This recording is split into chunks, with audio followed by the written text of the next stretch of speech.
ভক্তি কাব্যের মূল রচয়িতা হলেন সুস্মিতা। হ্যাঁ, কিছু বললে আমায়? সবসময় পড়াশোনা করবে? আমাকে তো খেতে দেবে, খিদে পেয়েছে। সকাল থেকে কিছু খাওয়া হয়নি বিশেষ। চলো চলো খেতে দেবে, চলো। সামনের সপ্তাহে আমার পরীক্ষা, আমি তো পড়ার সময়ই পাচ্ছি না গো। আমি এক্ষুনি রান্না করে দিয়ে এলাম, চলে যাও, ভাত বেড়ে খেয়ে নেবে। আর হ্যাঁ, আমাকে ডিস্টার্ব করো না, আর আমাকে একটু পড়াশোনা করতে দাও। অনেক কিছুই বাকি আছে, এখন শেষ করতে পারছি না। দেখো সুস্মিতা, সব সময় আমার পক্ষে ভাত বেড়ে খাওয়া সম্ভব নয়। পড়াশোনা করো ঠিকই আছে, তাই বলে আমাকে তুমি খাবার দেবে না? আমাকে নিজে খাবার খেতে হবে? সত্যি বাবা, খাবার বেড়ে দিতে কত সময় লাগে বলো? 5 থেকে 10 মিনিট সময় লাগবে। পড়াশোনা বলে তোমাকে মানিয়েছে, তুমি বোধহয় একা জগতে পড়াশোনা করো, আর কেউ পড়াশোনা করে না। তুমি আমাকে ওইভাবে কথা বলছো কেন গো? তুমি জানো না আমার সামনের সপ্তাহ থেকেই পরীক্ষা? তুমি আমাকে সহযোগিতা করবে কি? তুমি আমাকে ওইভাবে কথা শোনাচ্ছ পরীক্ষার সময়? ঠিক আছে নাও, আমার ভুল হয়ে গেছে, আমার ঘাট হয়েছে সুস্মিতা। তুমি পড়াশোনাই করো, আমি আসছি। 1 মিনিট দাঁড়াও। তুমি কি বলবে তাড়াতাড়ি বলো, আমার হাতে সময় নেই। আচ্ছা, তুমি আজকে একটা সত্যি কথা বলো তো, তুমি কি চাও না যে আমি ভালো পড়াশোনা করে ভালো রেজাল্ট করি? হ্যাঁ চাই, চাই আমি তুমি ভালো করে পড়াশোনা করো, তবে এভাবে বাড়ির সমস্ত কাজ বাদ দিয়ে নয়। আমারই ভুল হয়েছে বোধহয়। আমি যদি বিয়ের আগে না বলতাম তোমার বাবাকে, তাহলে হয়তো আজ এই দিনটা আমাকে দেখতে হতো না। কি বললে তুমি? আমি সমস্ত বাড়ির কাজ বাদ দিয়ে পড়াশোনা করি? তাহলে সমস্ত বাড়ির কাজগুলো কে করে? তোমার মা করে? সুস্মিতা, আমাকে উত্তেজিত করো না তুমি। আর হ্যাঁ, তোমার সাথে এই বিষয়ে আমি আর কোনো কথা বলতে চাই না।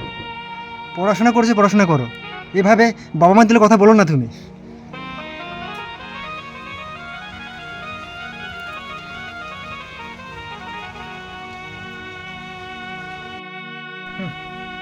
এমন একটা মেয়েকে বিয়ে হয়েছি, আমাকে আবার ভাত বেড়ে খেতে হয়। কপাল কপাল আমার কপাল। না না, এর একটা ব্যবস্থা আমাকে করতেই হবে, করতেই হবে। এভাবে আর পারা যাচ্ছে না। সারাদিন পরিশ্রম করে আমাকে যদি ভাত বেড়ে খেতে হয়, এর থেকে দুঃখের জিনিস আর কি হতে পারে? ভালো লাগছে না আমার, ভালো লাগছে না সংসারে। ওখানে আমি জাস্ট পারছি না আর। পড়াশোনা করছি, দিগ্গজ হয়ে পড়াশোনা করছি, দিগ্গজ হবে, দিগ্গজ পড়াশোনা করছি।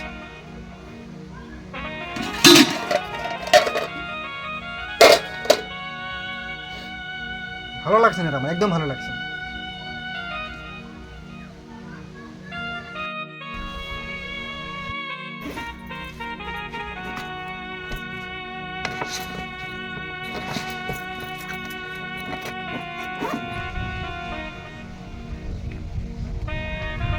সুস্মিতা, কোথায় গো?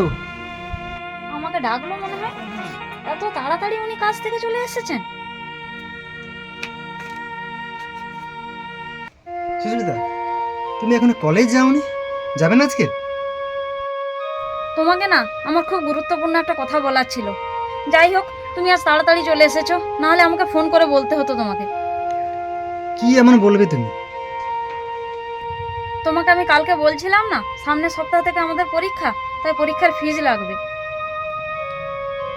পরীক্ষার ফিজ লাগবে? কত টাকা? 1250 টাকা। 1250 টাকা? এই তো কয়েকদিন আগে তোমাকে টাকা দিলাম 2000 টাকার মতো।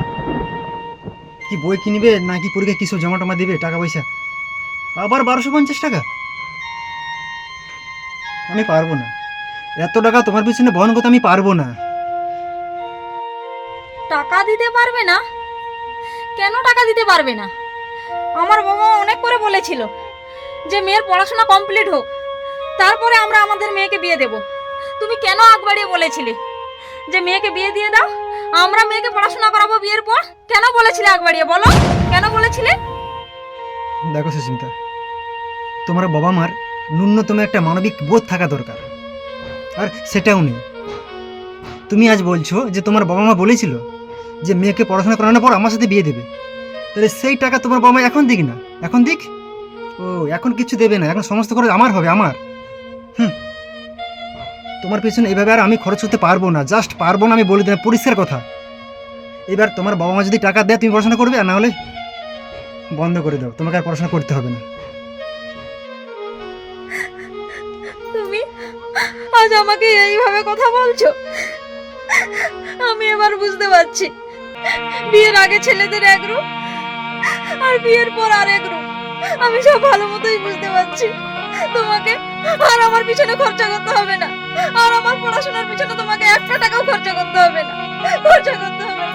আমি আমার মাকে ফোন করবো, আমি আমার মাকে ফোন করবো, মাকে ফোন করবো আমি।